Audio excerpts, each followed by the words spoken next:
One very common question asked in interviews is, can you tell me a little bit about your weaknesses? Now, a couple of things I want you to keep in mind. Number one, don't try to, package a strength as a weakness. For example, I come across every year multiple students who turn around and say, sir, I'm a perfectionist, but that hurts me because I end up spending so much time on everything and because of that things get delayed. You are just trying to make a story, crop something out of it from a strength and moving it here and then building a story around it. Don't do that.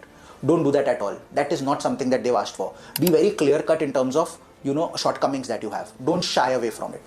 Second thing, don't lie here. Don't make up weaknesses. Don't make up something that is actually not a weakness thinking, agar us pe koi question aaya, now I will state, dekho, ab to maine handle kar liya. No. So what's the ideal way to go about it? Well, the ideal way to talk about it, now I'll give you a weakness. For example, I have a tendency of being sarcastic, sometimes to the extent of being impudent. Now, why is that a weakness? It's a weakness because I'm not taking other people's feelings into consideration. I end up being a little too blunt, and that goes ahead and, spoils the relationship between us. That might not be the best way of going ahead and ensuring that they improve with respect to the feedback that is given. So that's a problem. That's not what I want. That's not the intention. Now, the fact that I have realized this and I'm pointing out that this is a weakness, I should also have understood and undertaken a path of improving here. Hence, a weakness should always be followed up with a methodology of combating it. So you could turn around and state, I have started following.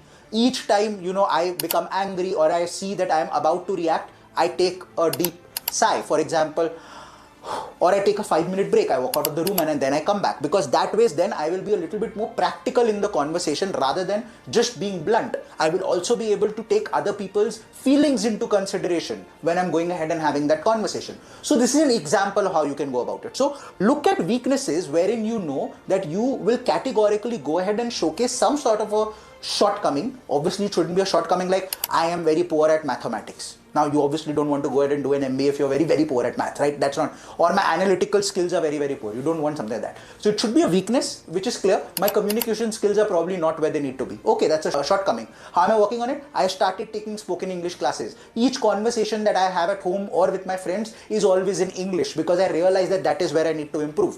That's a way of looking at it. So please be very clear cut, succinct, and don't shy away from what the reality is. Hopefully this helps.